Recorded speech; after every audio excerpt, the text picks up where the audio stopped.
To pin an item on your clipboard for easier access on Samsung Galaxy S24 Ultra, open an app where you can use your Samsung keyboard. As the example, we will open Google Search. Tap the clipboard icon on the keyboard toolbar to see all copied items. Find the item you like to pin and then long tap the item.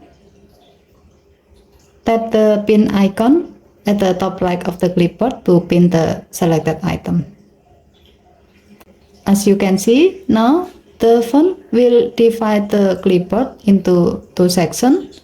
The first one is the recent section where you can see all items you have on your clipboard. While the second one is the pin section where you can see all items you have pinned before. Given to the function, you can pin important items or the most frequently used items on your clipboard, so you can easily access them when you need to use them. Moreover, if you have a lot of items on your clipboard. Okay, thank you for watching. Please help to like and subscribe. Have a nice day.